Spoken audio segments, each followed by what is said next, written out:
Hello, everyone. Welcome to our live streaming session today. I'm Tina Spalding, and this is Ken Berenson. Ken is the person that makes the technological magic happen, and is a good friend and Course in Miracles graduate. Finished his lessons a few weeks ago. Do I get a diploma? Oh, no, you're enlightened now, right? Oh, I'm enlightened, yeah. It's actually awesome. Actually, I think that is actually the perfect segue into just a little comment from my own experience. When you finish the lessons, of course, you're not enlightened, and I think that's very disappointing for most people because it's a slog getting through that year. But what I think is really important for people to understand is that it is a clarification process, and you're getting rid of a lot of the big stumbling blocks that you're unaware of before you start the lessons. You become very aware of them as you start the lessons, and then your mind calms down a bit. And as situations arise after you've done the lessons, you're much more aware, and you've got a little bit of time to respond rather than react. Not always, but there are those opportunities. And of course, you're starting to have ideas going through your mind that are very, very different than before you started. So you're starting to really build some momentum towards creating a reality out in front of you that's much more loving, because you're having thoughts like, I am not a body, I am free, I am as God created me. And that's really what I did after the lessons were completed, was to really make those lesson quotes, often those phrases, my response to the world if it upset me. So instead of seeing a negative experience out there and going into the rabbit hole and having a whole bunch of thoughts about it, I would respond to it with a Course in Miracles thought. And so you don't generate that energy of he said this, she said that, oh my God, what's going to happen? You feel the disturbance, and then you remind yourself very, very quickly that you're not threatened by this. You know, that I'm not a victim of the world I see. These are the kinds of phrases that kind of began to go through my mind, and that's really an ongoing practice of the Course, is to really step back a little bit and take that little bit of space to respond from the Course principles kind of place. So I still react to certain things. I've been going through a lot of old family stuff is kind of coming up for reassessment. And at times I will react like a regular person. And it's somewhat distressing when that happens, because you think after all these years that wouldn't happen. And the reason I'm sharing this is because all of you need to know that your emotional reactions are going to continue for some time. They just get less drastic and they get further and further apart. You have these bigger spaces between. So I've been noticing a lot of stuff coming up lately that is quite old stuff, kind of really deeply seated issues in my family and in my own consciousness. So I just want to share that so that, you guys all know that it's not just always smooth sailing once you've gone through this process, but I have the skills set and the tools to figure out what to do, and to not attack myself. For example, that was a bad habit I had, was always attacking myself. I'm not good enough. I'm not this enough. And that doesn't happen anymore. I tell myself I love myself all the time now, which is much more fun. Have you got any personal comments to start the day with, Ken? Or? Yeah, I've noticed that. Of course, the kind of upset still keeps coming, but it's less, and it's not that you're so engaged in them. And also, what I've noticed lately is that I've started using that whole Ho'oponopono phrase, I love you, I'm sorry, please forgive me, thank you, which is kind of similar to Course teachings anyway, right? So I'm starting to use that whenever I either see something I don't like, or I'm upset by someone's reaction, or whatever it is. I just, like, with the information, with the knowledge of the Course that I'm creating that, I'm saying I'm sorry for my creation, basically. And 9 times out of 10, it's changed. Either that change or my reaction towards it changes. Yeah. So that's really awesome, actually. Yeah, and I think before we just get Jesus in here, I think that's really a good thing to note. When I was doing the course, I was also doing some other practices. I was watching some Abraham videos, and I found Abraham Hicks videos, and I found their process of going into that moment of, I feel like this right now, how can I make myself feel a little bit better? And I found their teachings very, very good if you're not used to improving your mood on a regular basis.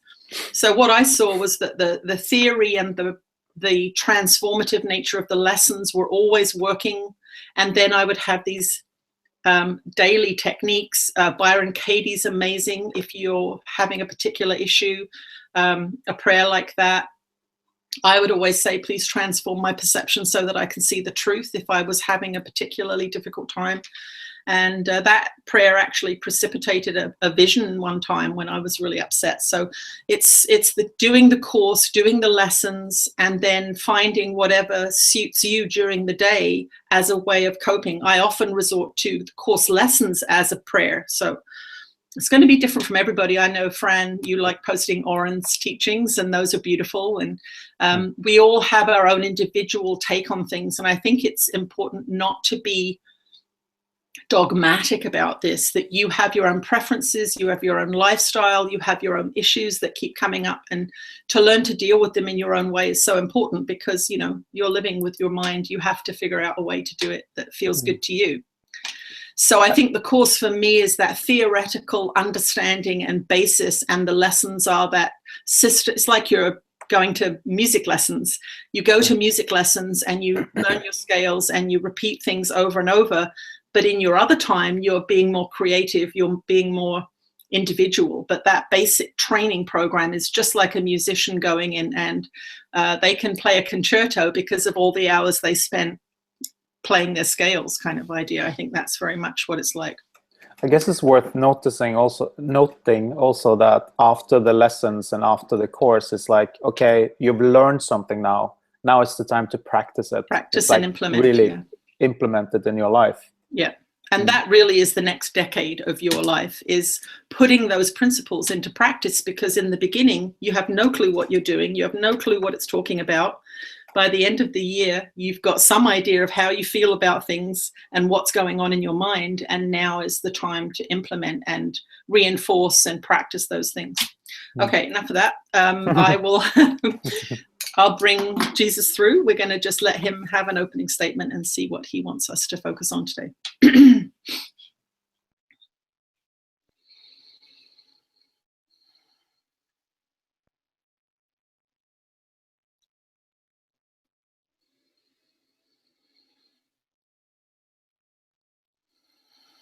Your journey is a journey of expansion, and this is what we want you to understand as you go into your day-to-day. I'm that one that you know as Jesus, in case you forgot. And expansion is about engaging with new environments. It is about leaving the past in the past behind you. The adventurers in your world, the explorers and the beings that went off into foreign lands, were not at home attached to their routines. They were not at home attached to family histories. They said, let me go and find a new landscape. And that really is what we want you to begin to think about now as you continue with your practice and continue with your re-emphasis of what you have learned. And this is a very, very important thing, is you are now going to be preoccupied internally with these new things that you have learned. Before you start the Course in Miracles lessons, many of you have old resentments filling up your minds. You have old family stories and wounds that you keep revisiting. That time your mother said this to you, or that time that your father did that to you. And those are generating your emotions and your reactions to the world. As you go through the lessons of A Course in Miracles, these things are coming up for healing and for forgiveness. And once they have been let go by you, are going to create space for new things. So many people going into the course think that they are adding on to their already tremendous burden. But that is not what is happening. And as you practice, you begin to see that as you let go of these old thoughts and ideas, these old beliefs about reality, there is a great freedom that comes to the mind. And that freedom, when it is focused positively on what you want more of, then you begin to attract to you beautiful events, people, places, and things that are going to replace the old resentments. So if you have old resentments that you're keeping going, and then you add the lessons and the practices on top of that, you're going to be very, very conflicted. And this is the point of this little monologue, is to get you to understand the power of surrender. Surrender is when you say to yourself, everything I have done has not brought me the peace and the joy and the happiness and the abundance and the health that I am seeking, that I know I can have. There is this part of all of your minds that knows that you are meant to be joyful. That is why not being joyful is so unpleasant for you, because your mind, your heart, your physical body knows that it's meant to be happy. And this is one of the great hangovers from religion, this idea that these practices should be dour and serious and that spirituality is not about joy. On the contrary, my life was very, very joyful, even though there were some moments in there that were challenging. I was always full of joy, happy to teach, engaging with people, helping people feel better, on adventures, many, many adventures in my incarnation that took me to many, many countries that were beautiful, challenging, expansive experiences.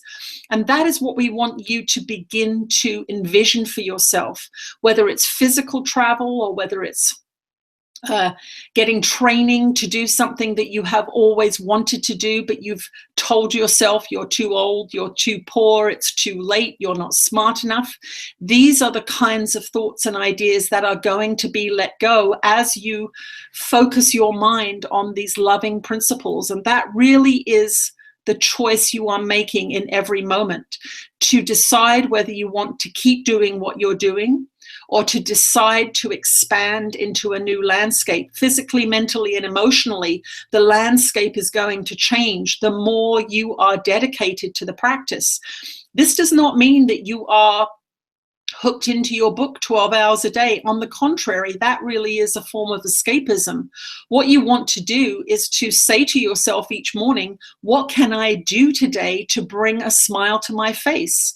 These lessons are about love, about recovering joy. These lessons are about expanding movement with the body, because so many of you have been trained into extremely sedentary lifestyles because of your schooling and because of office work and computers and these kinds of things.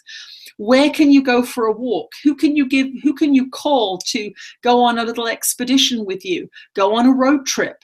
Do something that is going to take you out of your normal routine. Now, you may think that the idea of going on a road trip suggested by Jesus is a strange thing in your spiritual practice, but your vision of what spirituality is has been deeply contaminated by the church and those practices. Dressing seriously, serious faces, not moving the body very much. These prohibitions that were enforced for centuries in your society are now beginning to crumble. And that is really where you want to ask yourself, where am I conforming to this grown-ups have to be serious, work has to be serious, responsibilities and all of these things? Where are you conforming in areas that you really do not want to conform to anymore?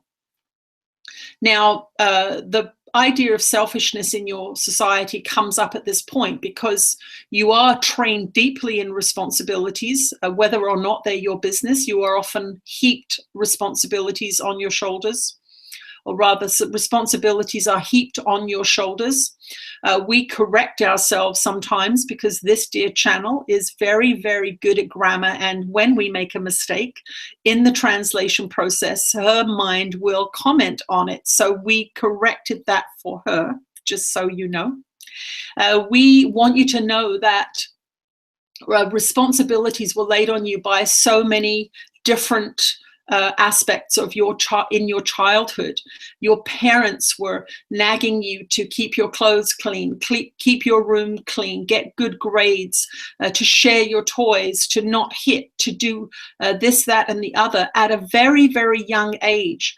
At 4 and 5 years old, you were restricted tremendously into doing what others wanted you to do.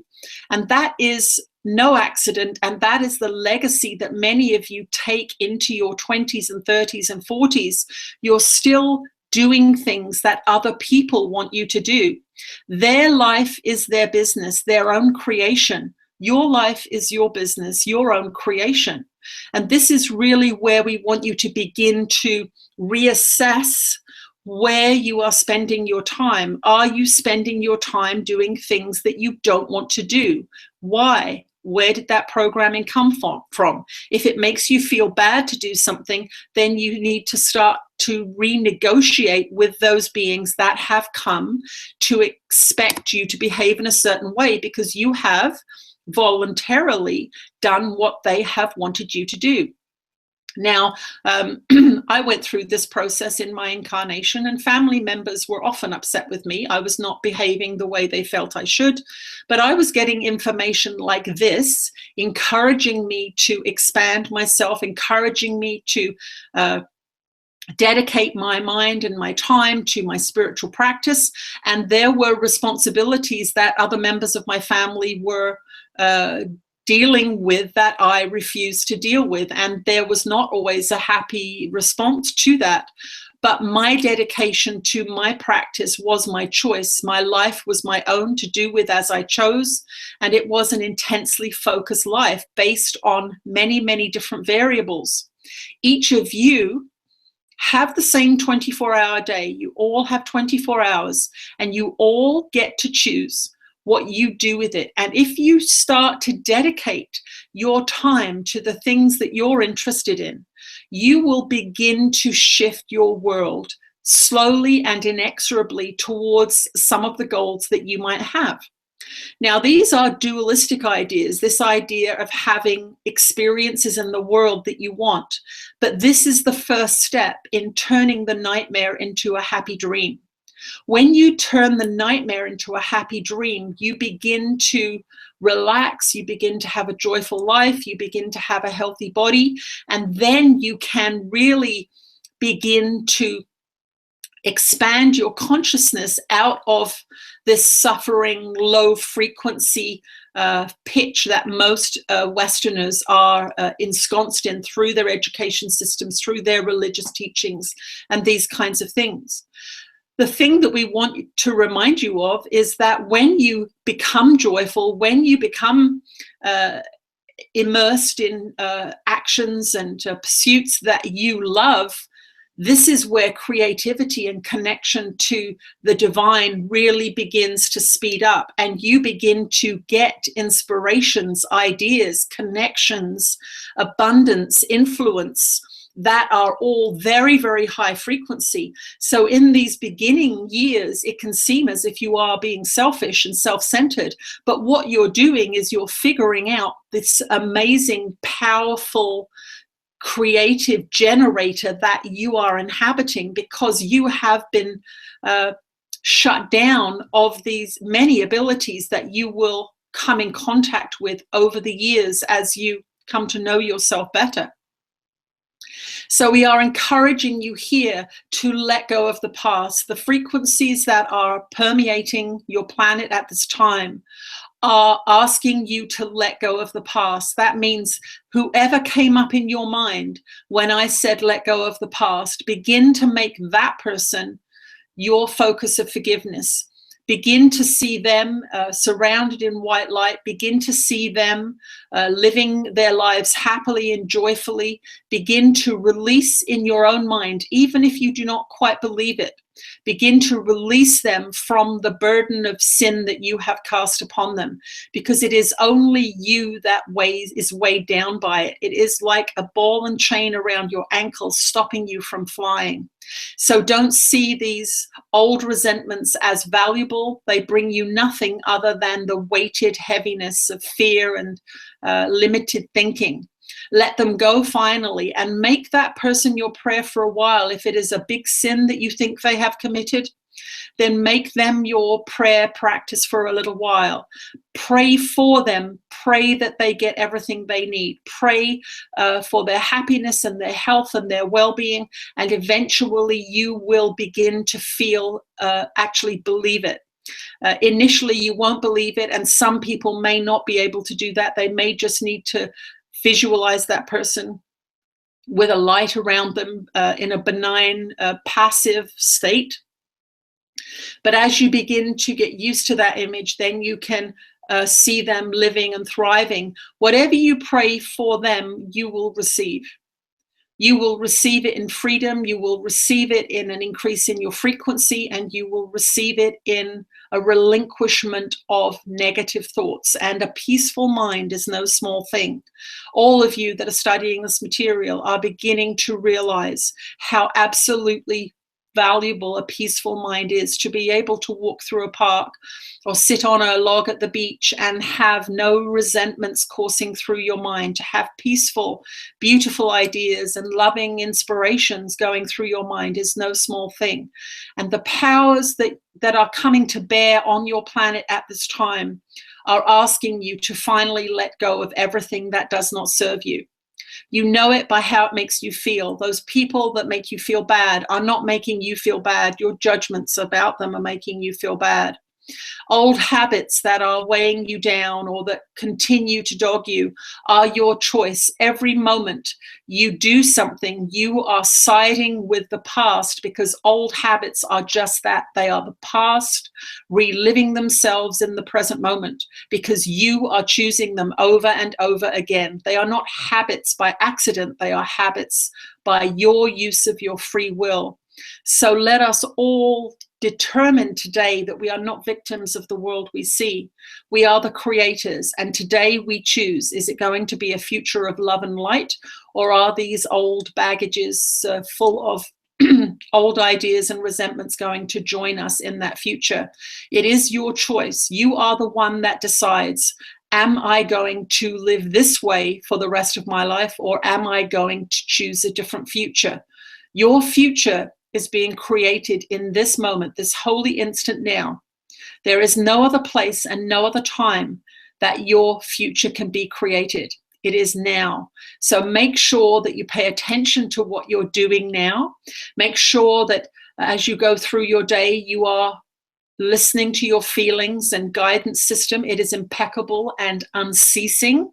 It is always telling you how you're doing.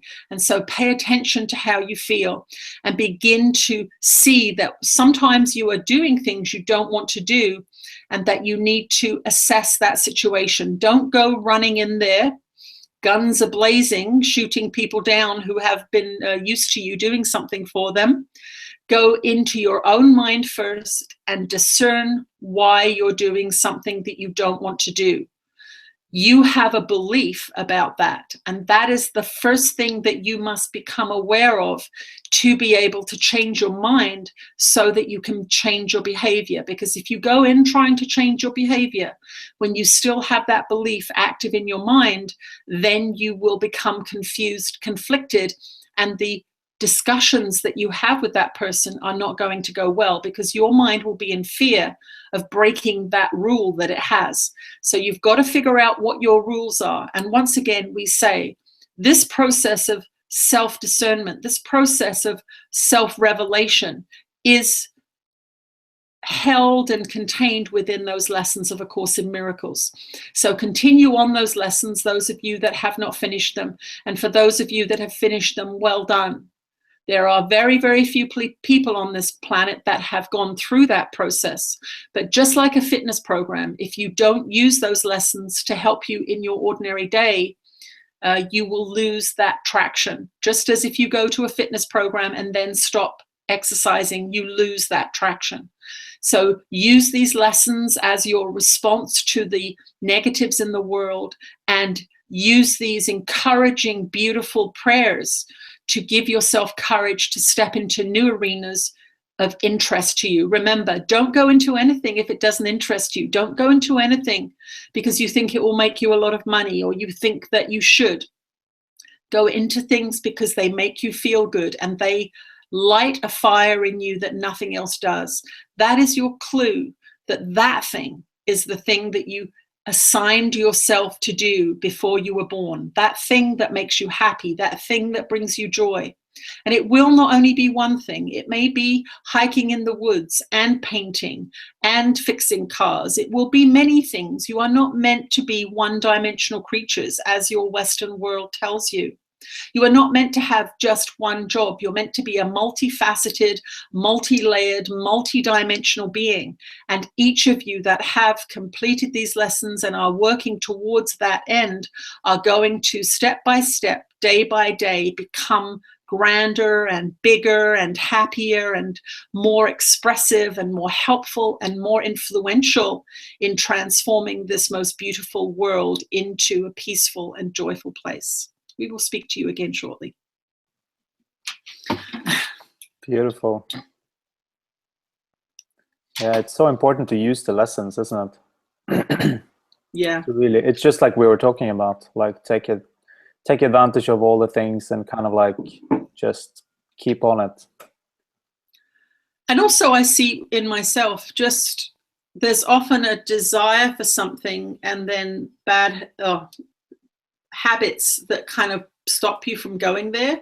And that's kind of a subtle play sometimes, you know, like I've been working on walking for a couple of hours a day, and I can feel that part of my mind going, oh no, don't do it today. You know, you went yesterday, it's okay. And it's like, it literally is that, you know, the angel and devil on your shoulder, that first thing of, oh no, I'm gonna do this. And then the programming comes in. And I remember my programming in my family. I had this urge to run when I was a young woman. And I remember, actually, I'm not blaming my mum, but this is what she did. She'd say, oh, have a sandwich, the feeling will go away. What? No food issues there. Wow, that's funny. And that's the kind of repetitive programming that a lot of us are trying to recover from. And, you know, I sort of come at things in that human way and then the Course way, where I realized that I had this reflected back to me all the time, but that's in me, it's not in her. So I go, oh yeah, this is what my mum did. And then and then I go, you know what, it's not her fault. I'm the one now choosing it. I have to own my own decisions now. And so it's kind of funny. Okay, we're going to go to some questions. Yes. Innosphere is, well, that's the person who asked the question. Innosphere? Innosphere, yeah, that's the email. Innosphere, yeah. Oh, it's the name, okay. Yeah. I've only been practicing the love and forgiveness techniques since I discovered Tina's videos and books a few months ago and started the Course lessons. I find I have two deep-seated patterns which have plagued me my whole life.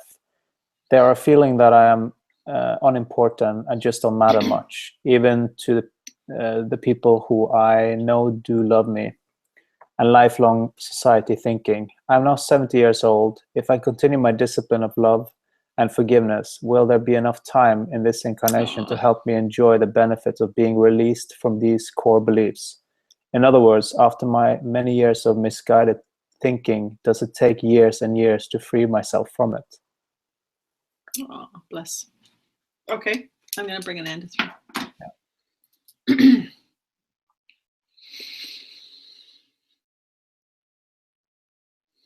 We're with you again, dear ones. We say welcome to all of you, and we want you to know that, as always, those of us on this side of the veil are very, very pleased that you are all signed up to this program. The dedication that you are showing is a statement to the universe about what you want. It is a statement sending out a very, very powerful wave of desire and love and increasing awareness that is rippling through the entire world. Do not doubt that. You are like a pebble thrown into a lake, and you are sending out these ripples of increasing frequency consciousness, and they are touching many, many more people than you know, because you are materialistic in thought, thinking that the only way to touch somebody is to speak to them or touch them. These waves of consciousness are emitting from each of you, and they are encountering other consciousnesses in many ways. And they are holding a lighter frequency. And just as tuning forks align themselves with each other, when you begin to send out a frequency that is a little higher than those around you, they will begin to shift as well. And that is really what happened when Jesus healed people. He was holding such an influential frequency that their frequencies of death and fear and sickness were overridden. Of course, he was a master in his lifetime and continues to do those healings and teachings in many, many different forms that you're unaware of. But you are all becoming healers. You are just not aware of the laws of creation. You have not been taught the laws of creation. So we want to encourage you in that continued practice. Now, part of the dualistic experience, the separation experience, is a profound feeling of disconnection from love. Because that is essentially what happened in your original decision to come into the physical body. You chose to individuate, if you will, and you chose to come into a time and space in this incarnation where many hateful teachings are afoot. For the person that is asking this question, your age is of no consequence at all in this transformative process. It is only the ego that is concerned about time. It is only the ego as it relates to the death of the body that is of concern to that ego. Anytime you have a thought, I am running out of time, and trust us, not only 70-year-olds have that thought, 25-year-olds have that thought in your world.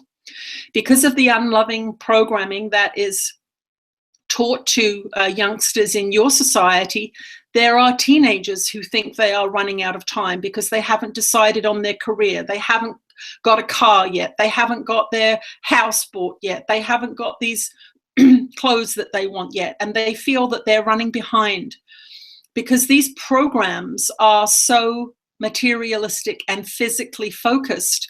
They are ego-driven, and that means that they feed the ego. They feed those lower frequencies which are obsessed with death and the body. So the fact that you're 70 years old and worried about time is no different than a 25-year-old who feels like they're falling behind in the program of the society to become a professional, make $100,000 or pounds a year and buy a house. They are having the exact same feelings as you, and that is all that counts.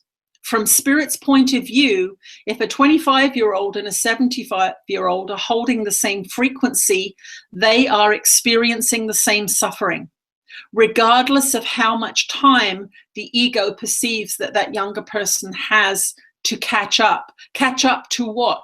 It is a program. It is not reality. These are all fictional stories that the consumer and banking and industry have implanted in your minds. So for the 70-year-old, we say to you, in this moment, you can achieve peace if you forget about your body, if you forget about your age. So that is going to be the practice that we want you to begin to instigate. Stop yourself judging others' ages. So if you look around you and you say to yourself, oh, that young person is so lucky, they've got their whole life ahead of them, you are strengthening your belief in death. And you may not think you are, but you are looking at a young body, identifying with that body, identifying with the age of that body, and saying that they are more fortunate.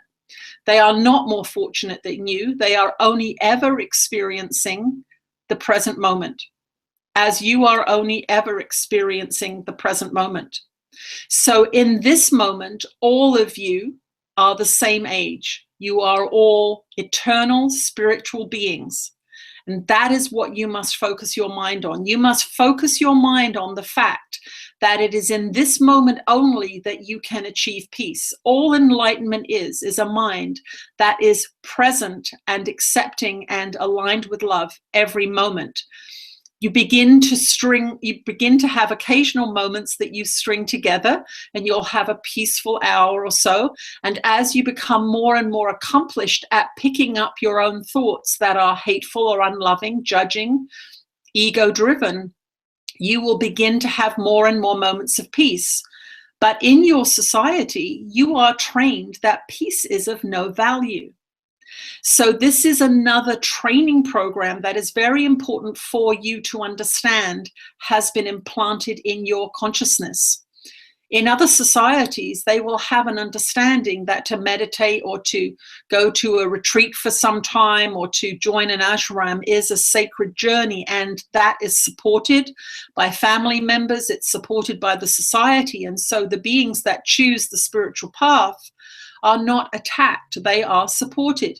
In your society, the second you sit down in a chair and close your eyes, there are these feelings of guilt for not being productive. There is this idea that you have to have an excuse for what you're doing because others will see you as lazy. These are the programs in your society about production, about constantly moving, about constantly doing things to make yourself valuable. These are indoctrinations from an industrialized, mechanized society that want you working. That is why you feel that way. The church also indoctrinated people into believing that the devil used idle time. And that was their purpose. Their purpose was to get you never to sit still and listen to that quiet voice inside, because you would get guidance, you would get feelings, you would get inspirations. And that did not serve their purposes, which was control, political influence, and getting money from people. If they could make you believe that going inside was dangerous, then they owned you. And that is another thing that you are all recovering from in your society. So understand that from Spirit's point of view, it is only the experience you are having now that is of any value. So again, pick things that make you happy, pick activities that bring joy to your heart. Do not ever do anything because you think there will be a benefit for you in the future. Do it because it makes you feel good now, and that feeling good now will attract to you more high frequency experiences that will transform your future. So what a lot of people in your society do is they do things they don't want to do now, thinking that it's an investment in their future, but it's the wrong kind of investment in their future. They're slogging away, suffering, thinking, oh, this will make my life better in the future. Frequency-wise, it will not make your life better in the future. Relaxing, being creative, doing things that make you feel good. Now, for some of you that are deep in suffering, somebody who's got 70 years of practice going on in this life, but trust us, you're all dealing with multiple incarnations here. So it's not about this 70 years. If you actually look at all of your experiences, the 25-year-old has got several hundred lifetimes under their belt. These are not new minds coming in. These are not new inexperienced babies coming in. They have their own stuff coming with them. We won't say karma because we don't really want to use that word, because there is a feeling in your society that karma is punishment. No, it's not. You come with the things that you wanted to work on. You come with the things that you wanted to pursue. You came with the things that you wanted to experience, good, bad, and indifferent. Many of you came into this incarnation wanting to experience things that were not loving, but that was your choice. You're given free will, and that is why you see a lot of suffering in your world, because many beings came in with desires that they had not resolved in other lives, and so they came in with very, very strong wants, and those strong wants will manifest certain experiences. But we want you to know that at 70 years old, you have the exact same power as a 25-year-old. Any of you only have this moment to choose. Am I going to choose love, or am I going to choose fear? Am I going to feel good, or am I going to choose to feel bad? Because it is a decision. If you look out of your window, you can look at the garbage on the street, the poop on the sidewalk, the broken window, or you can look up and see the blue sky, you can see the budding leaves, you can see the birds singing on a wire. You are looking at the same scene, but your mind is the discerning factor. So at your age, which is irrelevant, we will say do exactly what everybody else is, and let go of age discrimination in whatever form it shows up in your mind.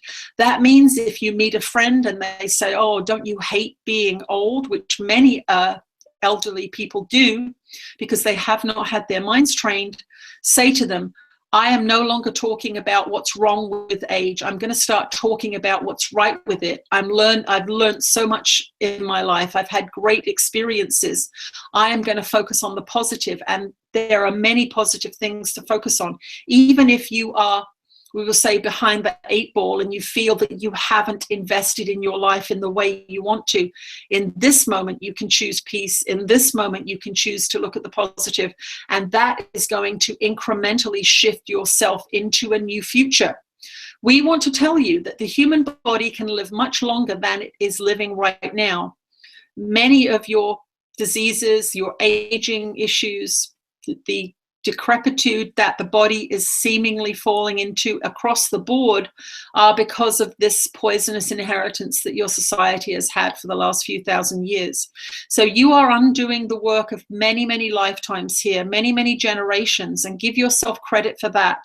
And do not look into the future, do not look into the past, but look out of your mind now and ask yourself, what can I do today that will invigorate this body? What can I do today that will lift my spirits? Your body is a reflection of your mind, and if your mind believes in time and your mind believes in the material above the spiritual, then it will reflect that. Turn your mind towards love, a timeless experience. Turn your mind towards creativity, a timeless experience. Turn your mind to nature, not a timeless experience, but an expanded time experience. Nature is a system within your world that is not timeless. You see the seasons, you see the leaves come and go, and you see the change in temperature.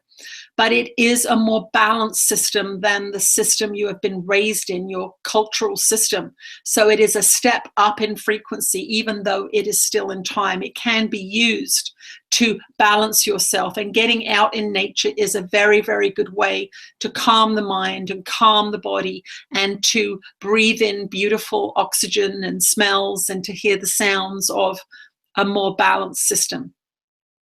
So from Spirit's point of view, we don't care about your body. We don't care about your age. We don't care about your income. We don't care about your job. We don't care about any of those things. We care about you letting go of anything in your mind that's unloving, and hating your body, or hating your age, or believing that you're worthless because of your many years on this planet, are all unloving thoughts and ideas.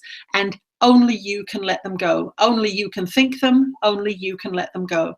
So become aware of your ageism, and begin to let those stories go, and begin to tell the story of how lucky you are to come to this material in this lifetime. There are going to be many people who never come to this material in this lifetime, and they will suffer with their unloving minds for their whole experience here, and they will come back again without that wisdom. Whatever wisdom you gain in the years that remain in this incarnation will generate the next incarnation.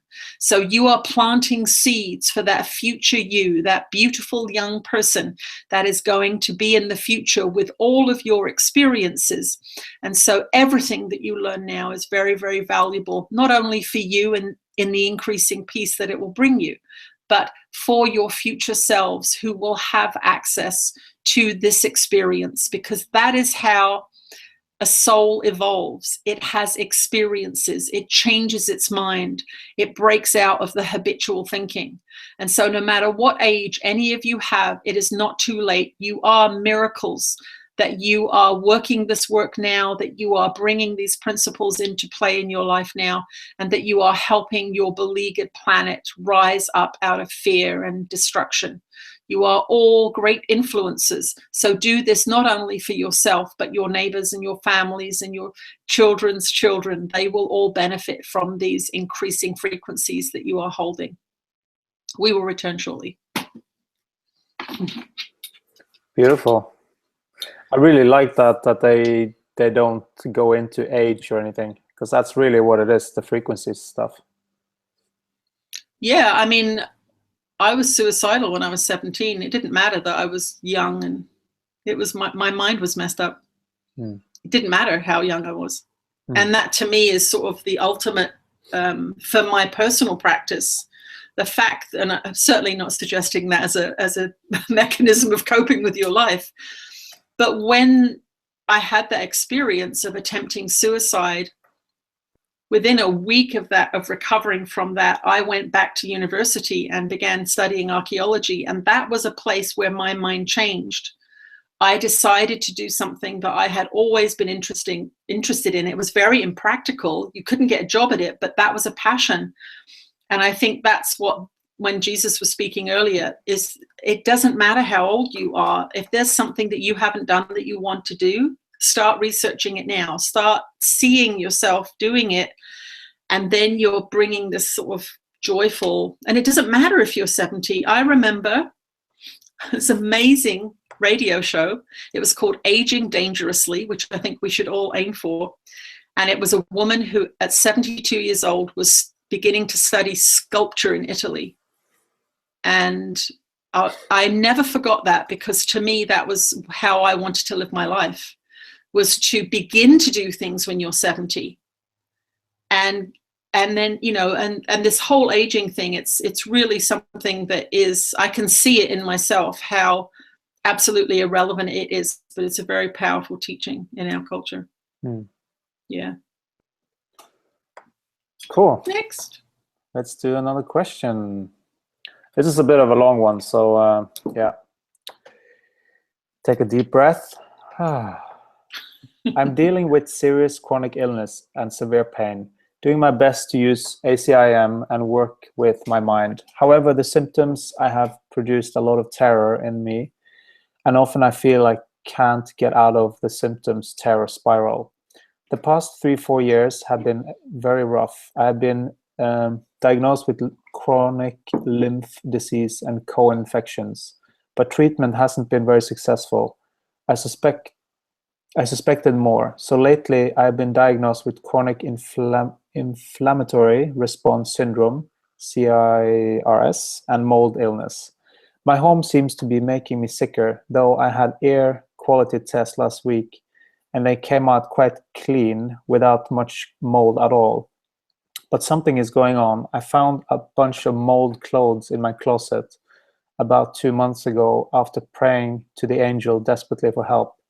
Ever since then, I have been getting worse. It's all been cleaned up, but when I sleep in my bedroom, I have bad neurological symptoms and rash and worse pain. Then my washing machine started to smell moldy so bad that the whole house smelled moldy, and I had to flee to my mom's for a while. While a new one got installed. I feel crazy. I'm full of fear and terror. The symptoms have become so bad that I am in extreme pain, and I struggle to focus on everything else. Every normal activity is a struggle, and my ability to do this things has become very limited. It's been 4 years since I could drive or write, and 1.5 years since I could take short walks and paint. It is overwhelming to think about leaving my home of 20 years and building a new house when I can barely get out of bed each day. I find myself terrified to walk to my aging mother about this, as she has thrown tantrums before when I mention mold at my house. I'm trying to work with ideas like it's not the mold making me sick, it's my fear and terror and my feelings of being alone. But my body has trained me over the years into doubting my abilities to get well. It's almost over now. I can't override my beliefs so easily on this. I feel very traumatized. I know I've created this, but I don't see a way out. Anything Jesus and Anna could say to help me feel some relief could help. And how do I work with this more effectively? Is my house really safe for me? And it's much more about the fear than the mold. Please help. Oh, bless her. Yeah, that's a tough one. Much love to you. Yeah, totally. Okay, we'll bring Jesus through and see what he says.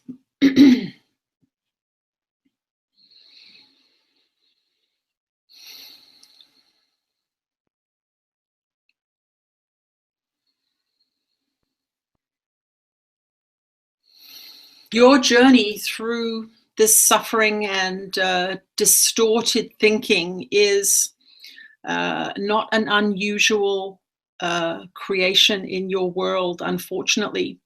There are many, many beings who are victim of very, very disordered thinking and very, very limited understanding of the laws of creation. Your pain and suffering is understandably distressing, and there are many, many things that you can do to begin to heal that body mind in which you find yourself. But once a body has produced so many symptoms, it is so important for you to understand that the feelings that you had your whole life were leading you to look at certain things. So the journey now is to go back to when you were younger and ask yourself, what were you afraid of? What were you judging?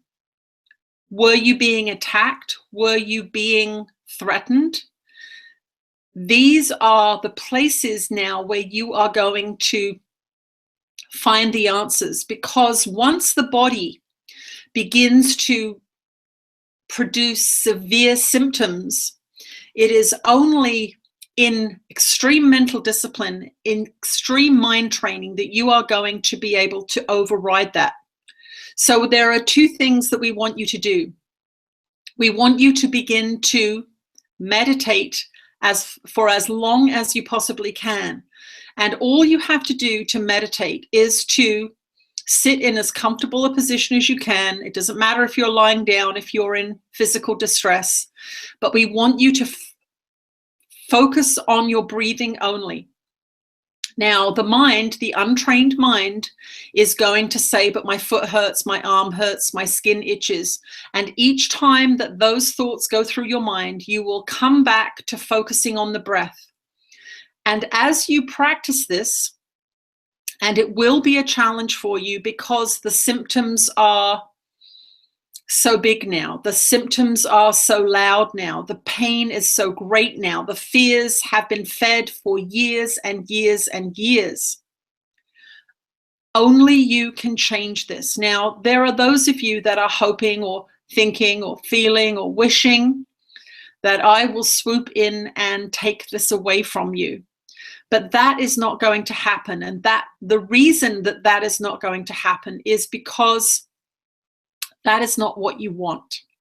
Your fear-ridden mind wants that. Your pain-ridden mind wants that. But you have decided in this incarnation, and we will tell you this from our heart to your heart, that you have laid this lesson upon yourself so that you will break a pattern, so that you will break a pattern of powerlessness, so that you will break a pattern of fearful thinking, so that you will break a pattern of self-judgment. And the pattern came with you. The pattern was reflected back to you in your family, your birth family, and your habits were set up in your childhood. That is the other place that you are going to go. You are going to go back and you are going to discern where these fearful and negative experiences began. Because there will be an initial trigger for you. There will be a big event in your childhood where you recall some fearful teaching coming at you, some painful judgment or corporal punishment coming at you. And it is in that time and place that you made a decision as a child. You made a decision that this was not a safe world. And those are the thoughts that keep haunting you now. This is not a safe world. You can hear it in your conversation that this environment in which you are living is attacking you. No, it is not. It is your mind attacking you. And it started very, very young because you came in with that frequency of an attacking mind and your family reflected it back to you. It is going back there. So you will do your meditations for as long as you can. And it may only be for a minute that you are able to focus on your breath in this present moment before your discomfort or your thoughts overwhelm. Then you will return to meditation. You are, as you say, not working, you're incapacitated.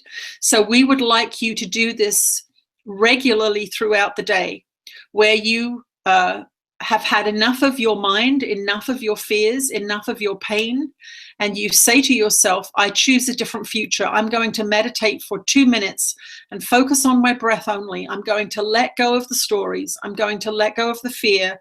I'm going to let go of my projections of what my future looks like. I'm going to let go of the thoughts about my mother and her anger.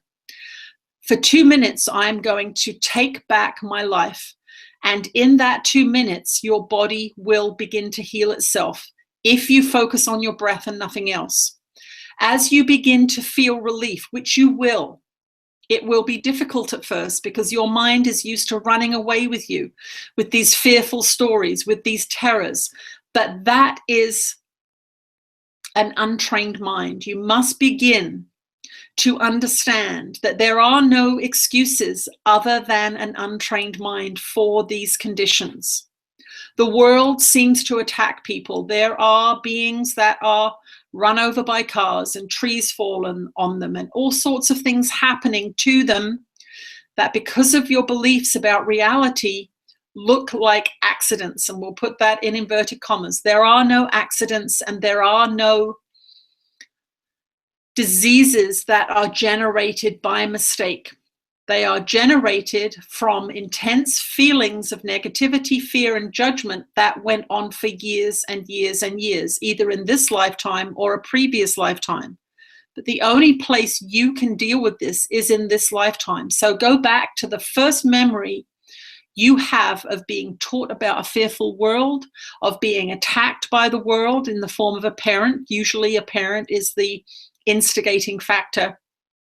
And go back there and talk to that little girl and tell her, do not condemn this world because of this experience, but ignore this message that is coming. It is not true. This world is a safe place.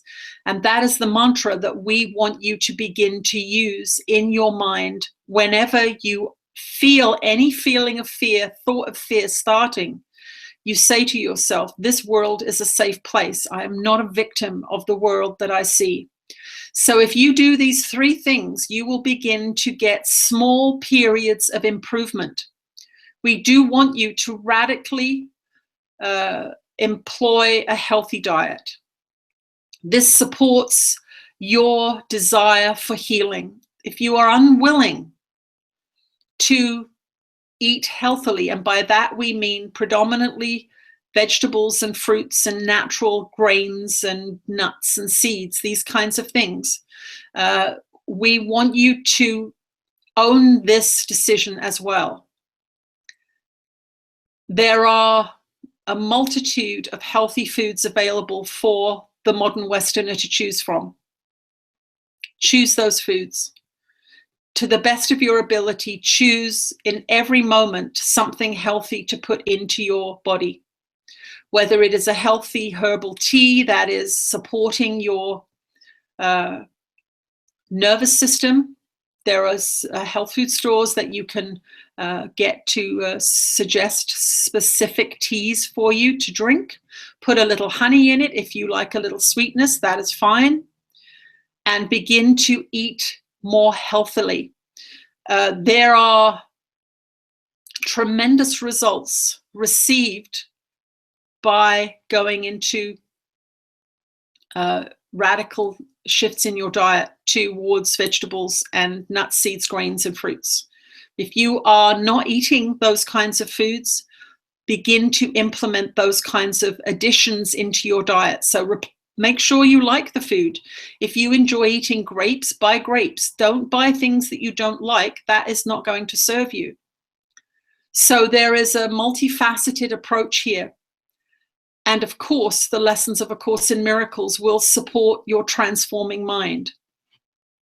Transforming your mind is the only way that you are going to transform your body. But transforming your mind is supported by the words you speak, the foods you eat, and the actions that you take. So it is a self-reinforcing program that you must implement, where you are not just saying you want to be healed and talking about sickness all the time, where you are saying you want things to change, but keeping habits the same. Your free will is actually at play here. Your free will was to choose the thoughts and believe the thoughts that have been going through your mind for years and years and years. And those are the thoughts that have created what you are experiencing.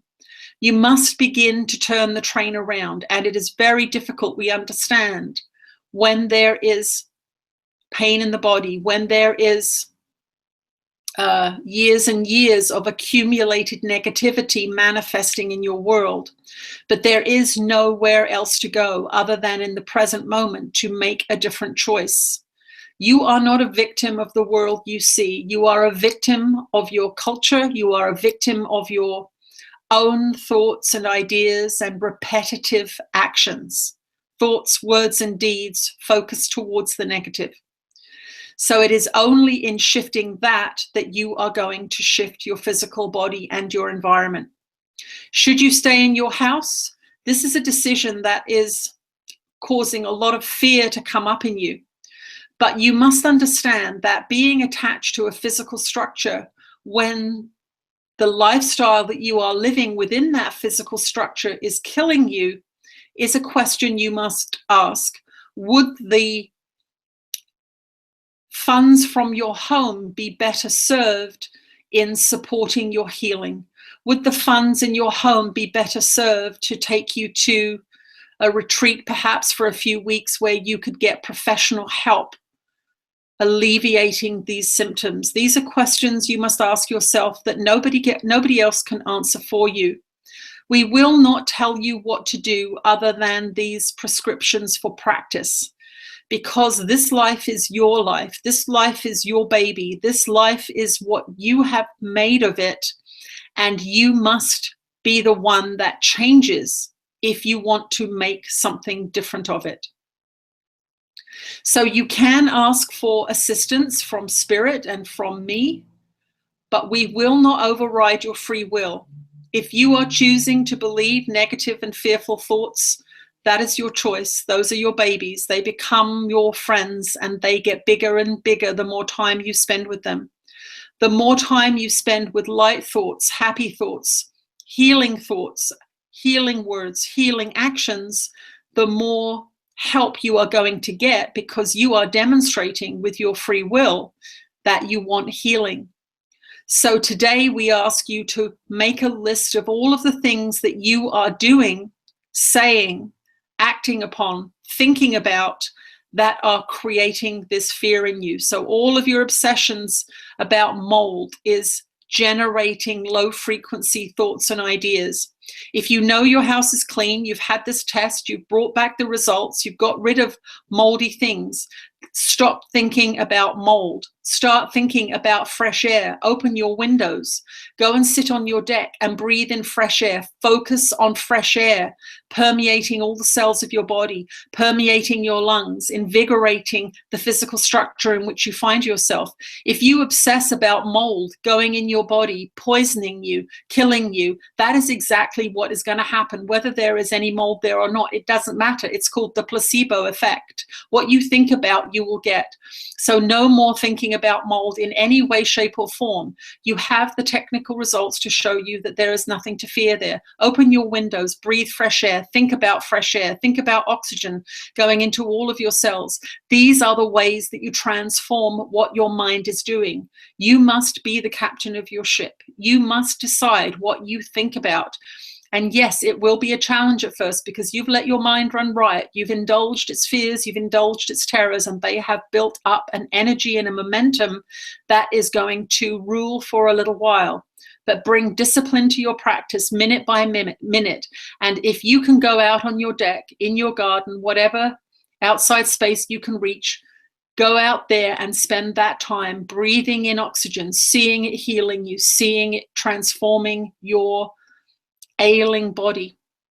In the end, you all will pass away from this world, and you are loved and you are forgiven and you are relieved of all of your suffering in that moment.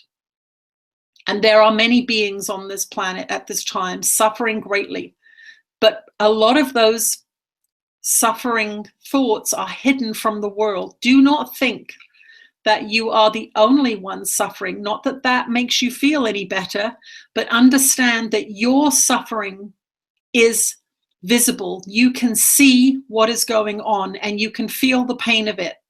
And if you can begin to thank your body for giving such a loud and clear message, you can begin to apologize for your body for not listening to the feelings and emotions that it passed along as a message for you for all those years, then it will begin to respond to that love. If you hate your body and see it as a betrayer, you are not adding love to the mix because it has only ever done what you have asked it to do. It has only ever responded to the thoughts that you have chosen to believe in. And so it will, as you choose to believe in different thoughts, it will respond and heal itself.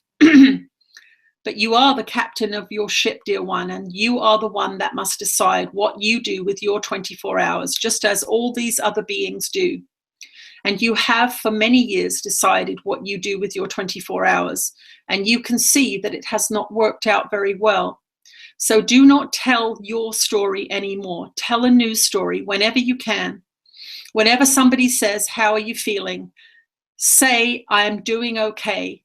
Let's talk about something good," because focusing on my sicknesses and focusing on my pain and suffering is causing more and more and more, and I do not want it anymore. So please tell me a joke, tell me a happy story, tell me something good that for a few minutes will lighten my frequency, and I will thank you for that. We will return shortly. That was a really good answer, actually. I really like that. It's a very tough one, right? It is a very, very tough one. And as I was listening to that question, I can feel like, oh, we all want to be rescued from ourselves. And man, what powerful creators we are. Yeah, we are. Oh, bless her. Or him. I'm not sure, actually, was their name? I think it's a lady. Fern. Yeah. Fern. I'm not sure if it's a he or she, but yeah. And I did see actually that in the group they were doing a healing prayer gathering before this session. So I don't know. Perhaps everyone can focus some love and prayers on that lady. I think we all do it individually, but because it's come up in the question period, I think it'd be nice if we could include her in our prayers this week. Okay. Let's do one more question. Do one more? Yeah. Okay. This is from Ingrid. In the spirit of the Western way, it says on page 121, the programming that comes through your phones, which are portable computers, is quite detrimental to your health. They disrupt your electromagnetical systems, and your cellular structure struggles to maintain health. So her question, what does the electromagnetic systems do for us humans? What happens when they get disrupted? How can some people seem to be more sensitive to this than others? And also, are the side effects of technology well known to the people who developed and advocate them? Well, I'm old enough to remember when cell phones first came out, and there was a lot of information about how bad they were for you. And I remember thinking, I didn't get a cell phone until about a couple of years ago, actually, for work. And that was my main reason, because I remember them coming out and them being lots of information saying this was really bad for you. But and I also had a vision a few months ago now, maybe 3 or 4 months ago. I was laying in bed meditating, and this hand came in the vision came in and turned my phone off. And so I have been turning my phone off a lot. I use it very infrequently and don't take it with me a lot of the time. So I am doing that. I'm kind of wondering if turning it on airplane mode is enough, or if turning it all the way off has a benefit regardless of taking it airplane mode. We'll bring an end in, but what they said was, if you have to have messages, if it's your business, like if you've got an online business and you can't miss phone calls, put it on airplane mode and check it once an hour or something. So it's the Wi-Fi beaming all the time, I guess. I don't know exactly, you probably know what the airplane mode does. It shuts the system down but still receives, but I think it's not emitting stuff as much. Do you know what airplane mode does? Yeah, so airplane mode stops Wi-Fi and mobile phone signals. There's no communication going back and forth, so it's apparently stopping all those signals, but I don't know if there's other signals. I mean, It does go on, right? So I mean, I don't know. Yeah. Well, they said turn it off and don't take it with you if you can. Like if you're going for a hike in the woods, don't take it with you. You don't need it. It's, we get addicted to that information stream coming in all the time. And with me, for example, they asked me to turn my Wi-Fi off if I'm writing or transcribing, doing work that's got nothing to do with the internet. They said turn it off. So I think that's what they're telling me, and that's what I'm doing to the best of my ability. Obviously, I have an online business, so there are times like now that I'm nicely bathed in Wi-Fi, but I also live in a very kind of rural place, so I don't have what a lot of you have if you're in an urban environment where you have 30 or 40 Wi-Fi signals that you can pick up on your phone. I honestly think that's why when I go to the city, I feel off and I don't like to stay there, because I'm used to not having that much Wi-Fi. I think that's part of my belief. But anyway, we'll bring Ananda in and we'll see what I have to say. Good question, though. Yeah, very good. Yeah.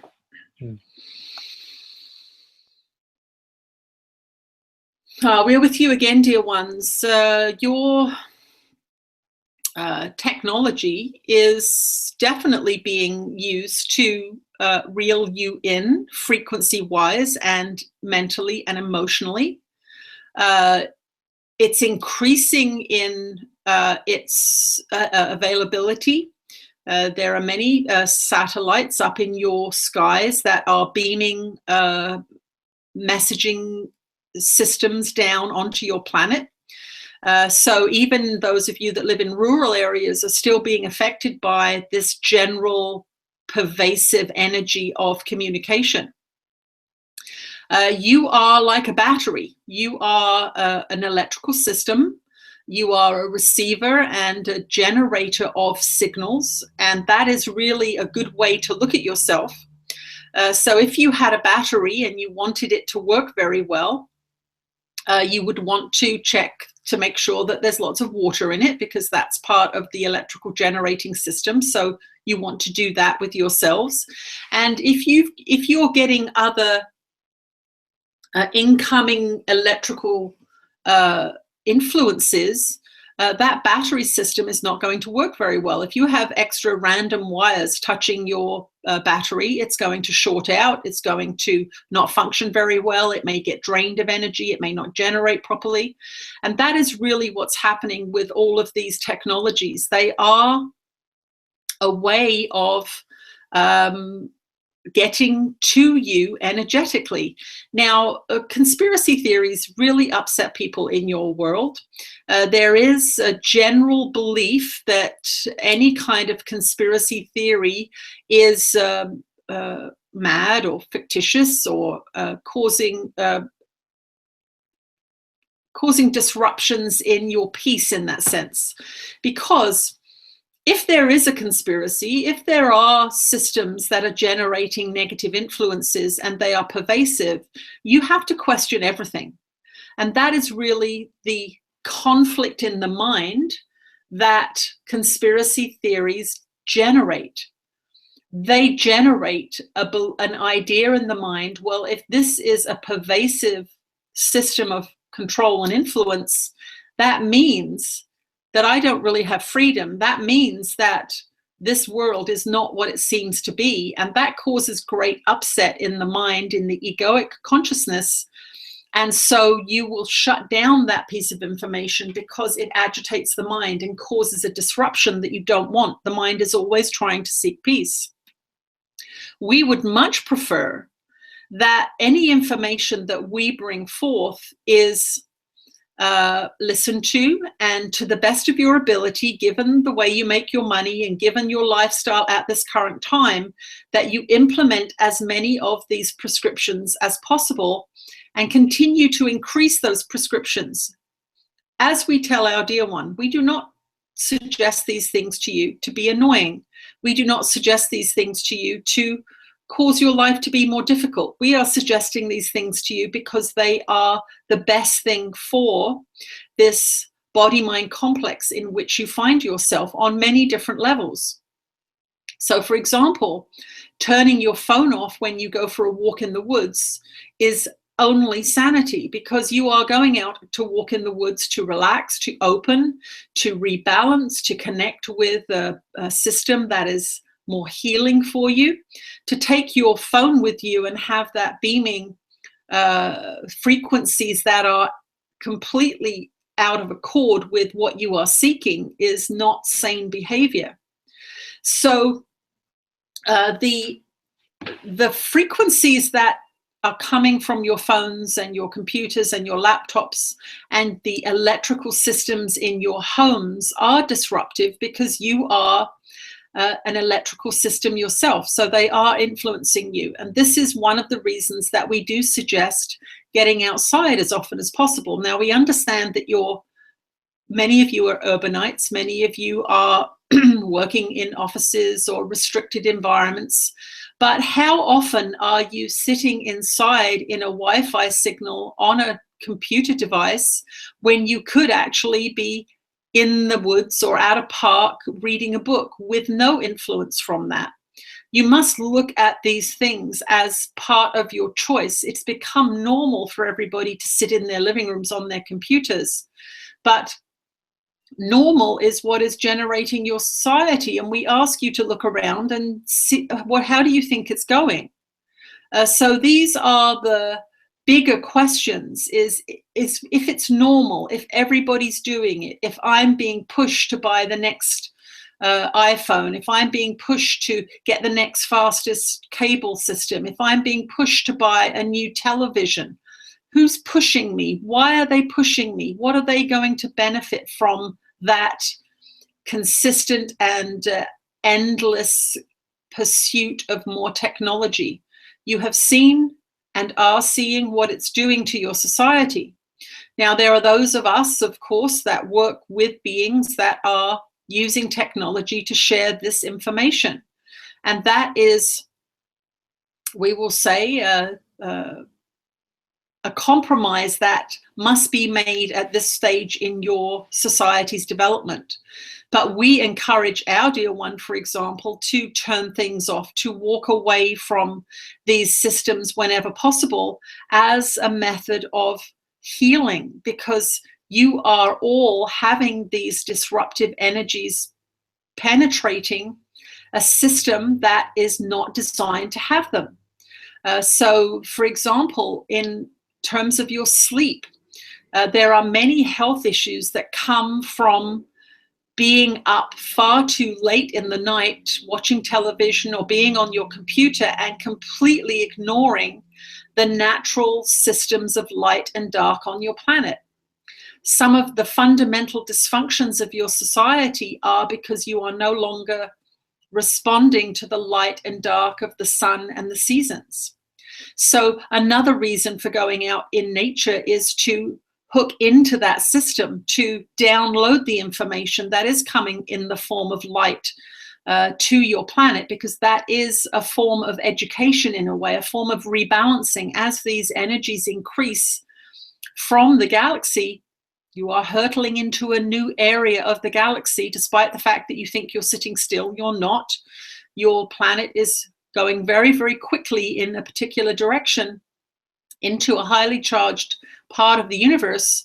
The more you can get out in that energy, the better. Now, of course, sunburn is an issue because of your delicate skins and these kinds of things, but use your intelligence when it comes to that. Don't lay in the sun for 6 hours, but go for walks wherever and whenever you can, so that you are out in these natural energies. It is a very, very simple thing to figure out.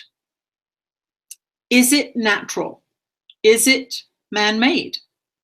Is it helping our world, or is it causing some dysfunction in our world? If everybody does this, does that mean it's a good thing, or is that contributing to the negative influences of that particular thing? Because many people will say, well, everybody's on their cell phone, I'm doing it.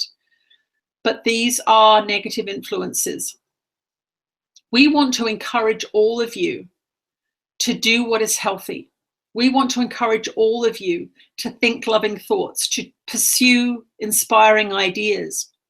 We do not want to cause terror in you, but we want to inform you about your society. We want to inform you about your conditioning, and that's what this book is for.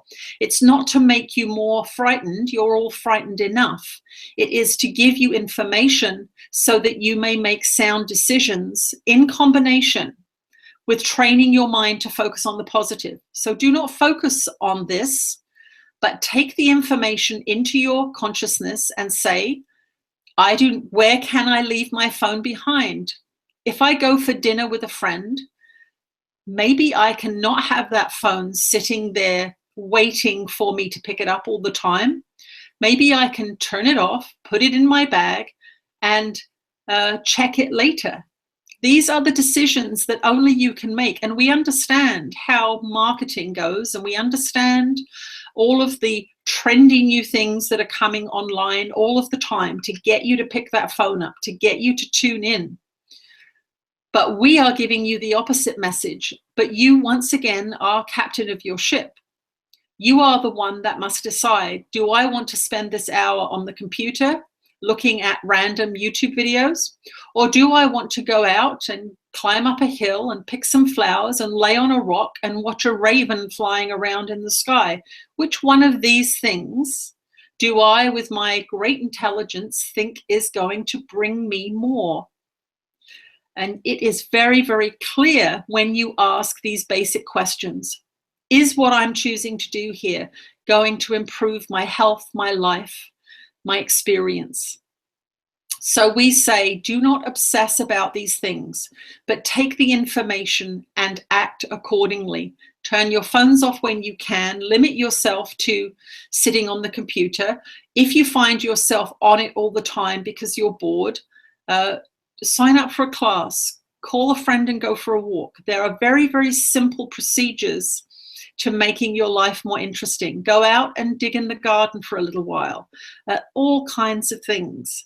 We don't want you to become obsessed with this society that is impinging upon you. It's been impinging upon you for millennia.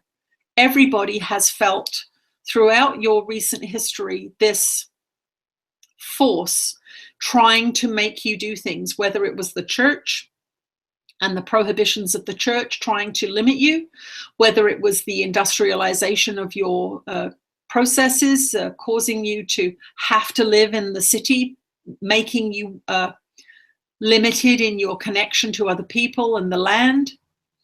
These are all forces that have been at play for a very long time on your planet. So do not feel like you are the new victims.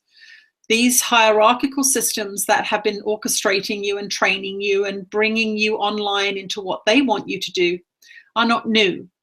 This revolution, however, is relatively new, and it requires you to use your intelligence, to use your decision-making skills, and to use your logic. These are not illogical things that we are saying. They are, in fact, logical.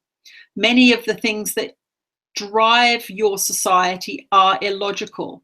Endless economic growth is killing your planet. Using fossil fuels and developing fossil fuels, killing your planet. These are the illogical things. Make sure you are questioning with a sane and ordered mind which principles you are going to follow, because it is those principles that collectively will generate a new world for you. So make sure that you use your phone only as often as you need. Don't be cruising through the internet on it when you're bored. If you're bored, go for a walk, go for a swim, write a book, paint a painting, play with your grandchildren, call a friend, do whatever it is that is going to alleviate your boredom. Connect with yourself, connect with your body, connect with your friends and your family. Connect, but not always online. Use it to send a text, to tell someone, meet me for lunch at 1 o'clock, and have a real conversation with a real person in real time. That is the best thing that you can do right now. We want to thank all of you for tuning in to this live broadcast. In these live broadcasts, you are receiving real-time connections to higher frequencies. So we thank you for that, and we thank you for honoring your body-mind complexes enough to join us on this journey.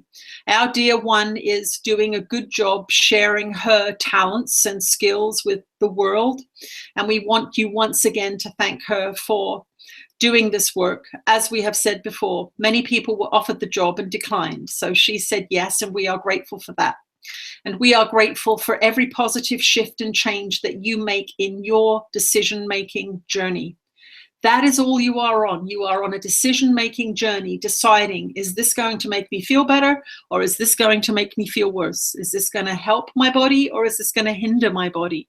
Simple choices made one moment at a time in the eternal now.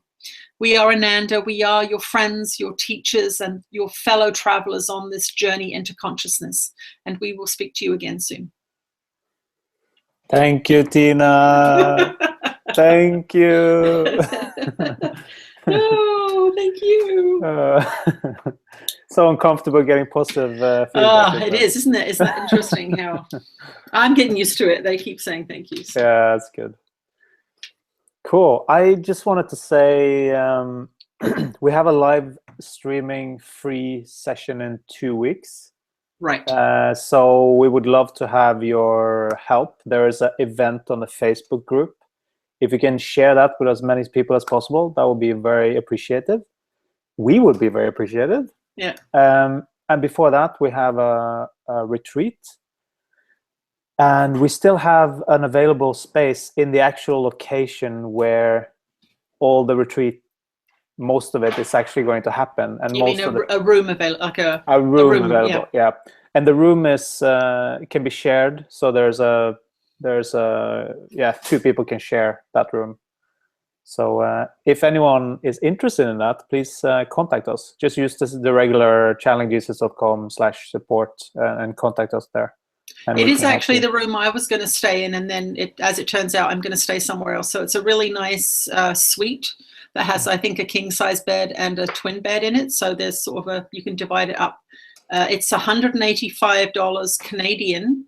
Yeah. So divided by 2, right? Divided by 2 potentially. Yeah. So I know a lot of you have your accommodation sorted out, but we did just want to mention it in case somebody wants to be on site rather than at a bed and breakfast a little way away from the. Yeah, and I'm sure you can probably cancel if you have something and go there instead, because that's going to be a much better experience if anyone wants to do that. Yeah. I don't think it was much more, was it, Tina? What? Anything I forgot? Anything I forgot to say? No, I don't think so. I think I did mention some details on the Facebook page today. I think, Ken, we want everyone to fill in their forms for feedback. Yes. If you're coming to the retreat, please respond to the form about your plane arriving and all of that sort of stuff. If you have any food allergies and things like that, because if you don't give it to us, we can't respond. So yeah, and that's also with people that are not coming by plane, because we want to try and figure out how many people have cars. Can we kind of, we try to arrange everything so that we can get a smooth ride for everyone. So so please check your emails, and Ken will have sent it to you. If you haven't filled in a feedback form, please do so today and get it back to us as soon as you can. If you're missing it, just ask us and we'll fix that. Yeah. Because sometimes this is only people for retreat, of course. Yeah. Just to make sure about that. So we're really excited about the retreat. We're a week away now. The weather has turned hot and sunny, so we're very happy about that. All the flowers will be out and the lambs will be gambling around the fields, and the weather's looking very good. So dress for sort of warm spring weather, warm to hot spring weather. And there's opportunity. There's lots of outside space to hang out in between channeling sessions. Really beautiful environment. So bring a hat, bring some sunscreen if you use sunscreen, and some comfortable shoes for walking. We've got a yoga class in the morning, meditation class in the afternoon. Everything's optional. So any of you that are coming, don't feel that you have to do anything. You're free to spend your week as you will. And that'll be your own inner guidance. Will be dictating that to you, not us. So these things are just available for you. But that's about it, I think. Yeah, cool.